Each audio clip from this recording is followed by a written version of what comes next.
Ran, Flock of Seagulls is in my top 10 favourite songs of all time. And if I go out DJing and I can see the whites of people's eyes on the dance floor and I stick that on, I know people are going to leap up. It's a guaranteed floor filler.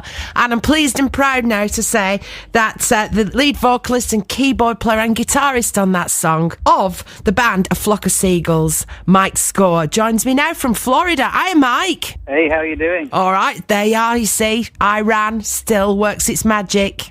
Isn't that amazing? Yeah, it's brilliant. And at one time, because it was in the sort of early days of MTV, they played the video for that more than any other video. That's right, isn't it? Yeah, I think that, you know what they said? They were looking for new bands or something like this with videos, and I think we were maybe the fifth one they got. They played it every hour on the hour, you know, and it was a big thing with all the kids in America. They all wanted MTV, so it got into everybody's living room every hour of the day. So, you know, for us, it was like the big door opener to having a big music career, you know. So you're in America now, obviously, because your accent's very West Coast. American. Yeah. Or East Coast. Where, Florida you live, don't you? Yeah, I've actually lived in a few different places, but I kind of like Florida because I'm into boats and stuff like that. But is it and, true? The sunshine. Although you're always put down as a Liverpool band, is it true that you're from Beverley in East Yorkshire? Yeah, me and my brother, who was the drummer, we were born in Yorkshire, but we moved to Liverpool when we were little kids. Oh, right. So we kind of, I guess you could say we're like adopted Liverpudlians. Yeah. I think we were like 4 or 5 or something when we moved to Liverpool. Oh, well, that's that line of conversation gone, because I was going to ask you if you ever went into Dirty Nelly's in Beverley for a drink.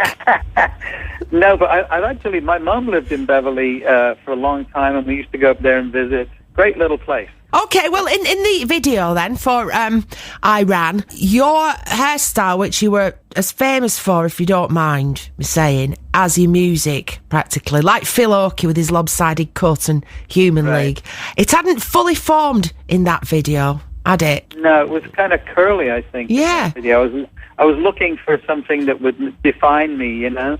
I used to look at, like, David Bowie and stuff like that and go, you know, I got to have an image that's as strong as that. So I was poking around, and being a hairdresser, you know, it was something different every week. But by the time we got a photograph of you, it was fully forward. It was fully combed forward into its distinctive blonde V shape, wasn't it? Right. So you were pleased with that? You deliberately set out to have an image, and you didn't mind people talking about the hair then? No, I mean, it was kind of, I was looking for a hairstyle, and a couple of happy accidents happened, and that came up, and it kind of gave me that spaceman look, you know what I mean? And that's what I was looking for. And of course, anything at that time that brought any kind of publicity to the band was great, you know? It was just like, the more photos, the more people talked about the way we looked, anything was great, because we wanted to be different. We didn't want to be... Remember how music in those days was actually quite dark, you know, it was a lot of Echo and the Bunnymen and stuff like this, which was great, but we weren't into that kind of look. So we were looking for more like spacey, Ziggy Stardust-y type stuff, you know, Hawkwindish and stuff like that, but also mixed with pop. So... you know, I had to have a strong image. That's really all I knew about rock and roll was if you've got a strong image, you probably get somewhere. Yeah, I mean, it was copied, wouldn't you say? People like Howard Jones? Yeah, you know, I think they took it and ran with it in their own direction. But it was the same with the music. I think when you look back, the band were probably 10 years ahead of its time the way we sounded, you know? Who do you think you can hear when you listen to 80s electronic music or into the 90s? Who can you listen to and think, ooh, they've heard a Flock of Seagulls record? Well, I can't actually say a band because I was more interested in listening to us than other people. But I think there's definitely... Even just lately, a lot of young American bands, they have very 80s influence, you know? Mm-hmm. And you can hear a little bit of Seagulls and a little bit of Human League and some Depeche Mode, and especially in the kind of dance music era, you know? Yeah, well, people knock the 80s, but, you know, you get bands coming in now, Mike, and they look like they've just got out of bed or walked off the street. They don't make any effort with their hair at all. Well, I think that's what do they call them? The hipsters, the hipster bands? they have their own scene, like we had our own scene, so let them have it. That's what I say. So, have you maintained a musical career throughout your time living in the States, or have you been able to dine out on the music that you sold in the early 80s that still gets radio play? I still do music. It's my main thing, I had a go at opening a restaurant, which didn't work out. I didn't like it. I thought it would be nice, and I'd have people running it, but with the economic situation over here, it was very hard. So I just basically, in the end, just quit it and said, I'm quite happy to do music. Which you are, when you're back with a song and coming over, you've been doing a few concerts. We'll come on to that in a minute. What's kept you there then? And what do you like most about being there? And what do you miss most about Liverpool? What's kept me here is the fact that, you can have a career just touring around and playing. Obviously made a lot of friends here over the years, and I'm into sailboats and rebuilding boats and stuff like that, and it's easier to do that in the Florida sunshine than in the Liverpool rain. And the thing with the Florida is it's pretty much good weather all the time. Well, I understand that, but you haven't said what you miss about Liverpool. What I miss about Liverpool is at the time when the band was forming and we were there, we had great times, we were very close friends, but, as the band took off around the world, and it's kind of like, you can't keep Johnny down on the farm after he's seen Paris, that kind of thing. So I like going back to Liverpool, and I like hanging around for a little bit, but I also like to come back to America. Okay. Well, you were in Liverpool at a certain time with Eric's and stuff like that. And a great scene. Go and see bands every weekend at Eric's. Well, let's play your new song, All I Want to Do, Mike Score, and we'll chat to him after this.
So that's All I Want to Do, Mike Score.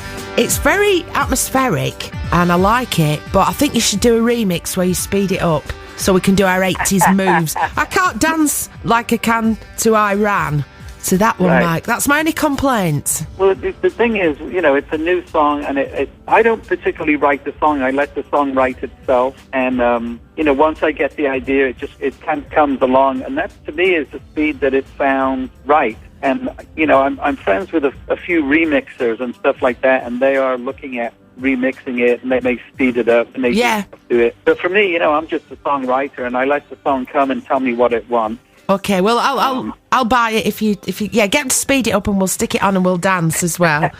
So when are we going to? I know you've been over a few times and done gigs and things quite recently, but when this is going to be released in February, which is now actually. Is that a clue to the fact that you're coming over and doing some shows? There's a good chance. I'm actually booked to do some shows in March, towards the end of March. obviously I've got a lot of other stuff to do. I'm actually finishing up the album that song is from. It's my first solo thing, and I'm trying to make it just as good as possible.